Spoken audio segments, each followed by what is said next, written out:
बहुत वरिष्ठ साहित्यकार, बड़े लंबे समय संपादक रहे रवि श्रीवास्तव जी का स्वागत करता हूं मैं। दूसरे हमारे बीच डॉक्टर आप दिगंबर जैन डिग्री कॉलेज बड़ौत में असिस्टेंट प्रोफेसर हैं। आप सबका स्वागत है। सर, आपने बहुत अच्छा मुद्दा ये उठाया है और जो फिलहाल का दौर चल रहा है उसमें हम लोग देख रहे हैं कि लगातार जो है एक दूसरे नेताओं के प्रति जो व्यवहार है, जो भाषा है, उसका स्तर लगातार डाउन होता जा रहा है। और ये चिंतनीय है किसी भी संवेदनशील व्यक्ति के लिए। ये बहुत चिंतनीय विषय है कि राजनीति में जो आपसी बोलचाल और भाषा है उसका स्तर गिर रहा है। फिलहाल जो ये सारे मुद्दे उभर के आए हैं, जैसे कि हम विश्व कप के दौरान भी देख रहे थे कि लोगों ने कहा कि भाई प्रधानमंत्री के ऊपर राहुल गांधी ने कटाक्ष किया है। तो लेकिन ये जब भी देखना पड़ेगा कि क्या जो सत्ताधारी दल के लोग राहुल गांधी के ऊपर ये आरोप लगा रहे हैं, क्या उन लोगों ने कभी इस बात का ध्यान रखा है कि आपसी बोलचाल में हम लोगों को एक स्तर बना के रखना चाहिए। राजनीति हमेशा से चलती रही है, हमेशा से पक्ष और विपक्ष होता रहा है, लेकिन आप देखिए कि सदन की अगर हम बात करें तो हम सब लोगों को याद होगा कि एक बार अटल जी जब बोल रहे थे तो उसके बीच में शरद यादव और रामविलास पासवान ने बीच में कुछ हूटिंग शुरू कर दी। तो पूर्व प्रधानमंत्री चंद्रशेखर बीच में खड़े हुए और उन्होंने शरद यादव और रामविलास पासवान को इस बात के लिए बहुत सख्ती से टोका कि भाई आप लोगों को ये समझना चाहिए कि आप बहुत खुशनसीब हैं कि आप अटल जी जैसे व्यक्ति जब सदन में हैं तब आप भी सदन में हैं और आप उन्हें सुन पा रहे हैं। पक्ष और विपक्ष अलग बात होती है, लेकिन जो सामान्य नैतिकता है वो हम सबको बना के रखनी चाहिए। तो मुझे लगता है कि ये ध्यान इससे पहले सत्ता पक्ष ने कभी नहीं रखा है। अब जब ये बात निकल के आई है और प्रधानमंत्री के ऊपर ये आरोप कहिए, व्यंग कहिए, जो भी कहिए, लेकिन ये इस व्यंग की शुरुआत किसने की है? राहुल गांधी को जब पप्पू घोषित किया गया था तो क्या तब ये याद नहीं आया था कि राजनीति की जो मर्यादा है वो हमको भी बना के रखनी चाहिए? तो मुझे लगता है कि ये मर्यादा दोनों तरफ से बनाई जानी चाहिए थी, अभी भी बनाई जानी चाहिए। सत्ता पक्ष और विपक्ष को मुद्दों के आधार पर राजनीति करना चाहिए। आप ये देखिए, इससे पहले जब दिल्ली का चुनाव हुआ था तो केजरीवाल के लिए ये व्यंग बनाए गए कि साहब वो आदमी जो अपनी खांसी नहीं रोक सकता वो दिल्ली का डेवलपमेंट कैसा करेगा? तो भाई आप किन मुद्दों पे चुनाव लड़ रहे हैं? जिन मुद्दों पे राजनीति को लेकर आए हैं, अब ये उम्मीद मत कीजिए कि बाकी राजनीति तो इस स्तर पर रहेगी और आप इस स्तर से नीचे आके भी बात करेंगे तो कोई आपको बख्शेगा। तो मुझे लगता है कि ये दुर्भाग्यपूर्ण है और राजनीति में ये जो आपसी नैतिकता है इसका जो है पालन किया जाना चाहिए। राजेश जी। जी डॉक्टर, हमारे बीच संपादक भी हैं रवि श्रीवास्तव जी, क्योंकि आप बड़े साहित्यकार भी हैं और चूंकि हिंदी के बारे में आप देश की जो संस्कृति है उसके बारे में आप भली भांति लगातार, चूंकि हम लोगों ने आपसे बहुत कुछ सीखा है। तो अगर इस तरह जैसे हम लोग देख रहे थे अभी 4 दिन पहले राजस्थान में लोगों को संबोधित करते हैं प्रधानमंत्री जी और वो मंच से कहते हैं मूर्खों का सरदार। तो क्या प्राइम मिनिस्टर के लिए क्या ऐसे जो शब्द हैं क्या शोभा देते हैं? अगर ऐसा होगा तो फिर वो किसे रोक पाएंगे, क्या प्रेरणा देंगे? सबसे पहले तो राजेश जी आपको बहुत बधाई कि आपने एक ज्वलंत मुद्दा उठाया है। और आज हम जो देख रहे हैं, मेरी आवाज आ रही है साहब? जी सर, जी सर। जी आ रही है। हाँ, तो आज हम जो देख रहे हैं वो तो एक परिणति है। अगर हम देखें तो धीरे धीरे नफरत के बीज बोते रहे। पहले भी गलत भाषा पहले भी इस्तेमाल की जाती थी, बुरी भाषा पहले भी इस्तेमाल की जाती थी, लेकिन नफरत नहीं थी। कहने के बाद, कह सुन के बात एक तरफ हो जाती थी। अब घृणा है। गौरव भाटिया एक बार एक डिबेट में बोले राहुल गधा, उसके बाद बोले ये स्लिप ऑफ टंग है। गौरव भाटिया भी हंस रहे थे, एंकर भी हंस रही थी। यानी हम आ कहां गए हैं और इसको लाया कहां से गया है। बहुत पहले अगर जो है पुंडीर साहब को याद होगा, बचपन में नारे लगते थे इंदिरा गांधी, गली गली में झंडी है, और इंदिरा गांधी को लेके बड़े अपशब्द कहे जाते थे। लेकिन ये नारे बच्चे लगाते थे, कांग्रेस वाले भी सुनते थे, उस समय जनसंघ होती थी और पार्टियां होती थी, वो भी सुनती थी। बड़ों के मन में घृणा नहीं थी, नफरत नहीं थी, आदर था।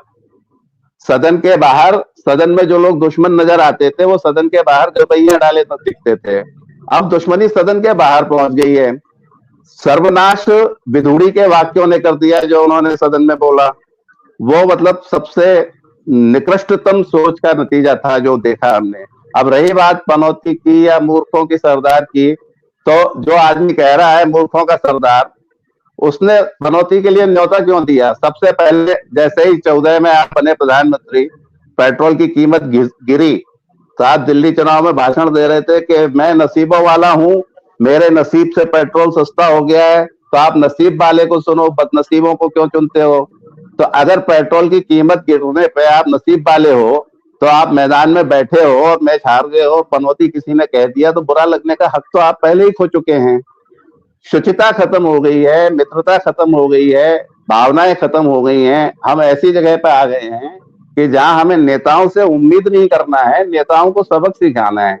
चाहे वो बलात्कारियों को ये कह दें कि बच्चे हैं, गलती हो गई, कहने वाले मुलायम सिंह जी रहे हो, वो स्वर्गीय हो गए हैं, क्षमा चाहते हुए कह रहा हूं मैं, या राम रहीम के जाके चरणों में लौटने वाले मंत्रीगण हों, या बिल्किस बानो को मालाएं के आरोपियों को मालाएं पहनाने वाले हों, या कांग्रेस के भी कई लोग बदजुबानी करते हैं। सारे दलों में बदजुबानी आ गई है। तो अब ये हमारी जिम्मेदारी है कि हम इनको सबक सिखाएं कि आप जो गंदा बोलेगा वो राजनीति से बाहर हो।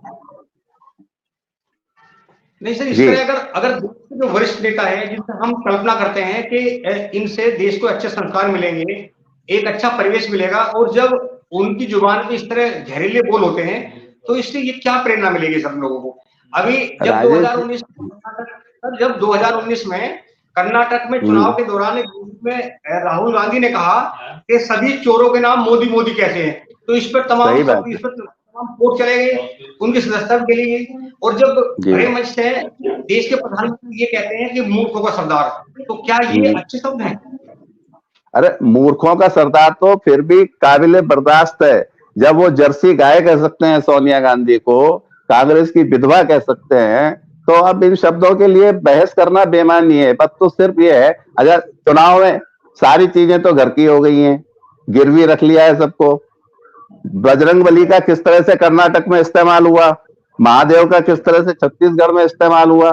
तो मेरा कहना यह है कि हम इन लोगों की आलोचना करने से कुछ नहीं होने वाला, इनको सबक सिखाने से होगा। नेता किस पार्टी का है इस पे हमें सोचना ही नहीं है। जो गंदा है वो गंदा है किसी भी पार्टी में, और उसे राजनीति से बाहर हम ही लोग कर पाएंगे। जी सर। डॉक्टर साहब, ये जो पनौती 4 दिन से पूरा ट्रायल हो रहा है, जब से विश्व कप का फाइनल हुआ है, पनौती को लेकर, ये पनौती है क्या? देखिए सर, मैं रविंदर सर ने भी उसी पे बात रखी है। मैं फिर वही कह रहा हूं कि इसकी शुरुआत जब सत्ता पक्ष की तरफ से हुई है, तब उनको इस बात को झेलने के लिए तैयार रहना चाहिए था।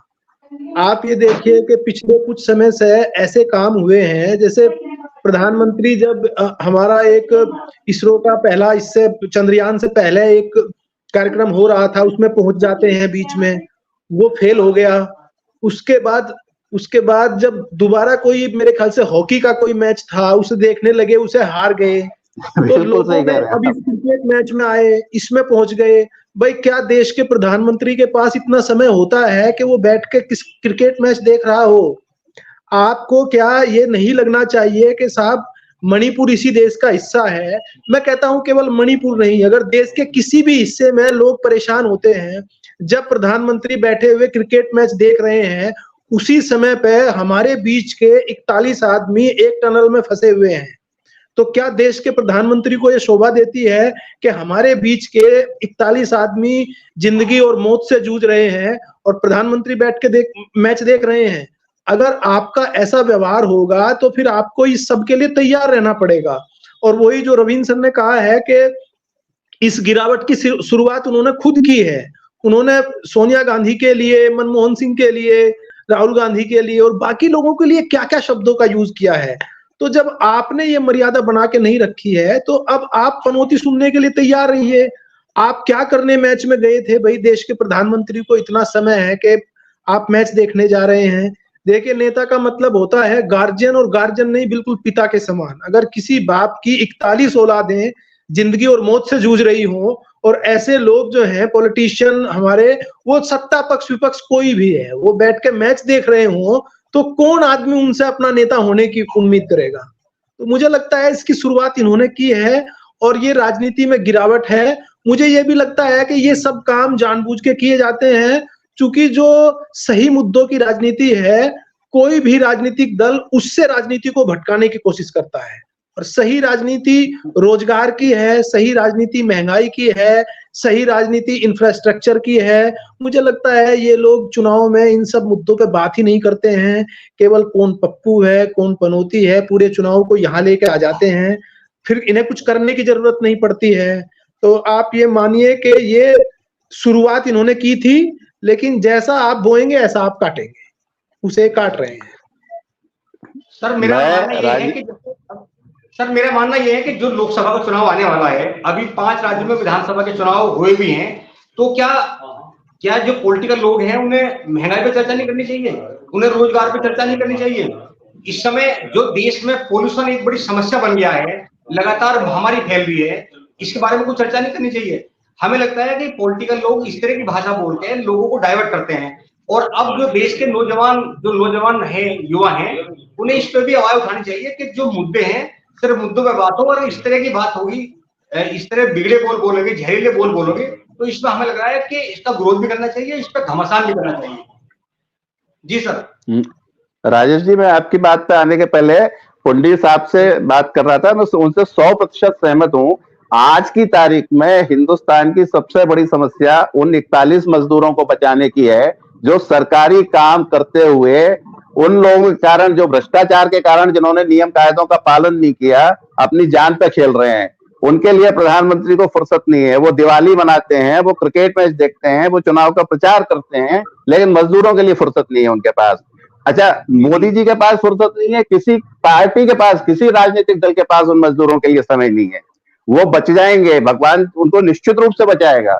लेकिन इन लोगों ने क्या किया, इतिहास याद रखेगा। जहां तक मुझे याद पड़ता है, स्वतंत्र भारत के इतिहास में पहली बार ऐसा हो रहा है कि एक सुरंग में मजदूर 7 दिन से फंसे हुए हैं, और हम लोग दिवाली मना रहे हैं, क्रिकेट का जश्न मना रहे हैं, चुनाव कर रहे हैं, मजदूरों की चिंता ही नहीं है किसी को।